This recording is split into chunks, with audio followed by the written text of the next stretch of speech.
everyone's had an opportunity to read the report. Is there anything you'd like to highlight to us? If not, we'll move to questions. Would you just like to take the opportunity to introduce ourselves to you? Absolutely. I'm Brendan Smythe. I'm the Heritage Team Leader in the Strategy Transformation Unit. And this is Victoria Bliss, who is our Conservation Projects Planner. And one of the key things we want to just update the committee with was the Heritage Strategy, which we most of you were involved with last year, but some of you may have not been made aware of it. So we'll just do a brief introduction to that because it is important. It does link to our grant funding schemes. Okay, but just briefly today. Very, very briefly. Yeah. Yeah. I promise I'll be brief. And probably a good idea to get a copy of that into the new councillors' pigeonholes. I have hard copies for the new councillors if they'd Excellent. like them, so they can actually have the Yep. ones. So very briefly, in 2019 we launched our Heritage Aotearoa Heritage Strategy, which was a very innovative and aspirational strategy which we wrote in partnership with our 6 Papati Perunanga and in consultation with the diverse communities of Christchurch and Banks Peninsula. There was a huge amount of community engagement that went through across all of the distinctive and diverse communities of the city, and it's led us to this document. It's changed how we as a council, or we as a heritage team and we as a council view and deal with heritage in a post-earthquake environment.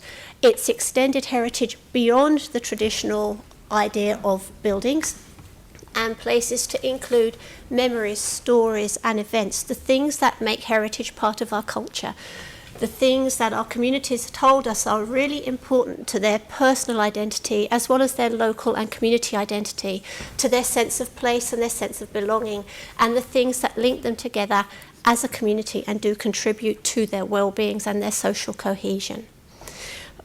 The grants sit within this strategy as one of the tools we have to help implement it.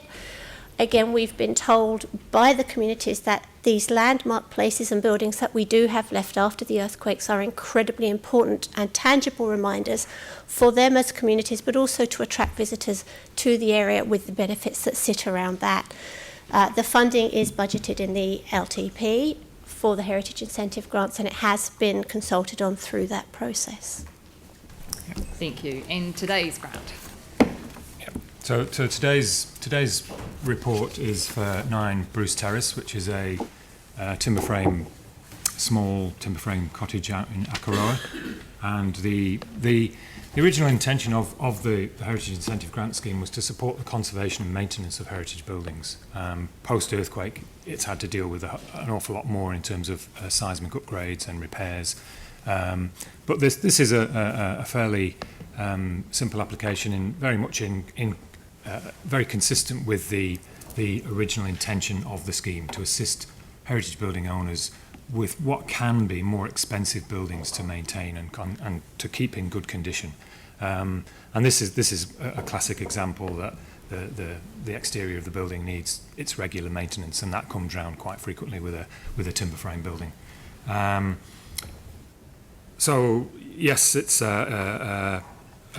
fairly straightforward. If you've got any queries about the application, I can hopefully answer those.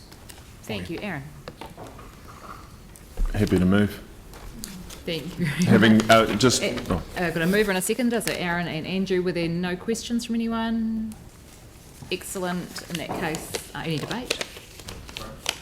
No debate. Andrew. Thank you. So, as Brendan has said, this aligns perfectly with the purpose of the grant scheme. Relatively small amount. I mean, the only question is whether we went for the 50% or the lower amount today. My belief is when you look at this property and the amenity that it adds to Akaroa, and the fact that the painting is going to preserve the heritage fabric of the property for generations to come, we should go for the higher amount.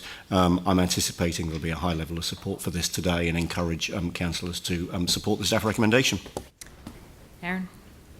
I just want to quickly mention that in the last term I sat on the committee that did the heritage grants, and even though the team did introduce themselves, I found throughout that entire term that all of their reports were really good. they could answer all the questions, and we had as a committee, a really good relationship with our heritage team and a good understanding of what that meant to our city, especially with what we've been through. So thank you for that. I just wanted to let everyone know, because it's now a committee of the whole. And one way to look at heritage is owned by all of us. Even though a property might be owned by one family, that family only have it for anything from a couple of years to maybe 100 years if you're a goth, but beyond that they move, they change hands, but the property itself stays, and that's owned by everyone, because we all remember that little house down, in this case Bruce Terrace, and we remember it fondly, and we walk past it and steal the plums. Cool. Good. Anyone else? Right. All those in favour say aye. Aye. Any against? And it's carried. Thank you very much.